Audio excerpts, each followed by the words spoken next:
Hello everyone, thank you for joining me. This is Michael Voss, Dragon of the Southern Tier, here with you on Saturday, November 23rd.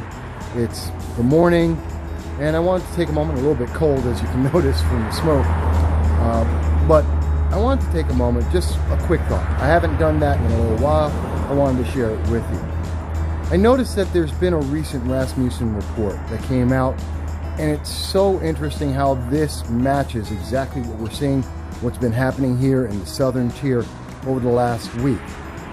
The report says that 59% of voters, likely voters, believe that the opponents of President Trump, the left, and in particular the far left, the radical left, that these opponents, 59% of them believe that there will be violence. Can you imagine that if President Trump is not impeached, there's going to be violence? Why would they think that? Why would so many people, nearly 60% of Americans, believe that there is going to be violence if President Trump is not impeached? Not because of President Trump, not because of Trump supporters, but because of the left. You know, progressives, excuse me, progressives, and the Democratic Socialists. So I got to ask a question. Why would they say that? Well, look at what happened at Binghamton University, where we saw the far left, the progressives, the fringe. What did they do? They violently silenced other people's voices because they didn't like it. We saw that on Monday. We saw that last 2 weeks ago, Thursday, that they came out in force, putting out mobs, 200 versus 3 people, going into an event, even though they had space, that they were being appeased to go out and shut down voices.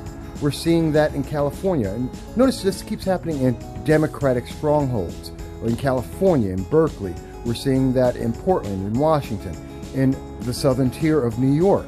We're seeing this happen not where average Americans tend to be, but where strongholds of Democrats, and in particular, the Socialist Democrats. And that is troubling. Do you know that, according to Rasmussen and other reports, there is an increased number of people, roughly about 40% of the nation, believe that there's going to be a civil war in the next 5 years. That people believe that simply because someone has a different idea, it is 17% more likely to cause violence and to cause difficulties than it ever was before. That's what 70% of Americans believe, according to Rasmussen reports. And I have to believe, in looking at other reports and looking at what we're seeing across the nation, it's true. Feelings, the feelings of the far left are so important that they're willing to shut down, through violent means, everyone else. Now, I'm not against people having their own opinions, believing in their own views. That's fine. Please do. I love protests. That's important. It's the American way. But one of the things that I do have a big concern about, and something that's very troubling to me, is when someone resorts to violence to make sure that that opinion, to that viewpoint, is the only one that can be heard. When we look at the radicals out there, we're talking about the progressive leaders of tomorrow, otherwise known as Plot. We're talking about Citizen Action. We're talking about Antifa. We're talking about the radicals out there, the Democratic Socialists. These fringe individuals, they don't believe you have a right to speak. Only they can be able to speak. Only they can share their views. And everyone else is wrong because of feelings. That is a problem. That is not American. That is not how the system gets better and how people are able to have their freedom. That's North Korea. That's Venezuela. And think about it. Think about the mental gymnastics that you have to go through to explain the Democratic Party's view, the Democratic Socialist point of view about Venezuela, North Korea, Cuba, China, Russia. Everywhere that there is socialism that they want to put in, look at how they have to try and defend it. And they ignore things like North Korea. I mean, there was just a bipartisan bill that was passed.